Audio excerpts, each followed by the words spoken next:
అంగన్వాడీల సమస్యలు వెంటనే పరిష్కరించాలని రాష్ట్ర ప్రభుత్వ నిర్లక్ష్య వైఖరికి నిరసనగా ఈరోజు పెదపాడు సిడిపిఓ కార్యాలయం వద్ద ఈ ధర్నా చేస్తూ ఉన్నాం. మరి చంద్రబాబు నాయుడు గారు ఎన్నికల ముందు ఇచ్చినటువంటి వాగ్దానాలకు భిన్నంగా వ్యవహరిస్తూ ఉన్నాడు. ఎన్నికలే 20 మాసాలు గడిచిపోయినా ఆయన ఇచ్చినటువంటి వాగ్దానాలు ఏమీ కూడా అంగన్వాడీలకి అమలు చేయలేదు. ఈరోజు అంగన్వాడీలకి వేతనాలు పెంచాల్సింది పోయి పెంచకుండా కాలయాపన చేస్తూ ఉన్నారు. గతంలో చంద్రబాబు నాయుడు గారు అంగన్వాడీలు సమ్మె చేస్తున్న సందర్భంలో మేము అధికారులు రాగానే అంగన్వాడీలందరికీ పెరిగిన ధరలకు అనుగుణంగా వేతనాలు పెంచుతానని చెప్పి వాగ్దానం చేశాడు. మరి 20 మాసాలు గడిచిపోయింది. మరి ఇప్పుడు దాకా ₹1 వేతనం పెంచలా మీరు? అంటే ఈ ప్రభుత్వం వాడ దాటేదాకా వాడమల్లయ్య, వాడ దాటిన తర్వాత బోడి మల్లయ్యలాగా వ్యవహరిస్తూ ఉంది. ఇంత అన్యాయంగా మోసపూరితంగా ప్రభుత్వం వ్యవహరిస్తూ ఉంది. దీన్ని తక్షణమే చంద్రబాబు నాయుడు గారు మార్చుకోవాలా, తక్షణమే అంగన్వాడీ వేతనాలు పెంచాలని చెప్పి మేము అడుగుతూ ఉన్నాం.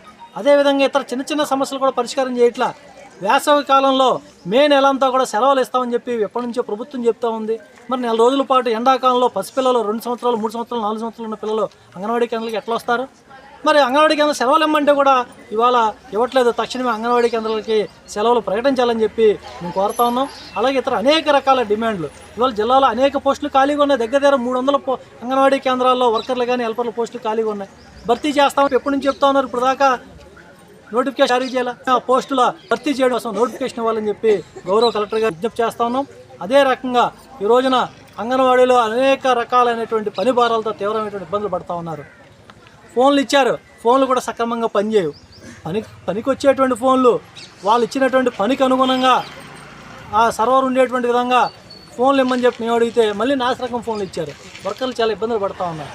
మరి ఇటువంటి అనేక రకాల సమస్యలు అవుతున్నాయో ఈ సమస్యలన్నీ కూడా పరిష్కారం చేయండి. అలాగే కరెంటు బిల్లులు ఇవ్వాలి అంగన్వాడీ కేంద్రాలకి. మరి కరెంటు బిల్లులు ఇవ్వట్లా. కరెంటు బిల్లు ఎవరు కడతారు?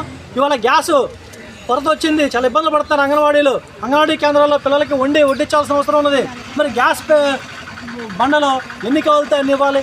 మరి గ్యాస్ పొయ్యిలకి చాలా ఇబ్బంది పడుతూ ఉన్నారు. మరి ప్రభుత్వ అంగన్వాడీ కేంద్రాలకి పరిస్థితి వస్తే మరి అంగన్వాడీలు ఎవరికి చెప్పుకోవాలి? పై ఉన్నటువంటి అధికారులు పట్టించుకోవట్లే ఇవాళ. మరి ఈ రకంగా అనేక రకాల బాధలు అంగన్వాడీలు పడుతూ ఉన్నారు.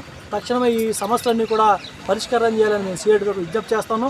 లేని పక్షంలో చంద్రబాబు నాయుడు గారు ఒకటే చెప్తా ఉన్నాం. గతంలో అంగన్వాడీలు అనేక పోరాటాలు చేశారు, మీరు చూశారు, కళ్ళతో చూశారు.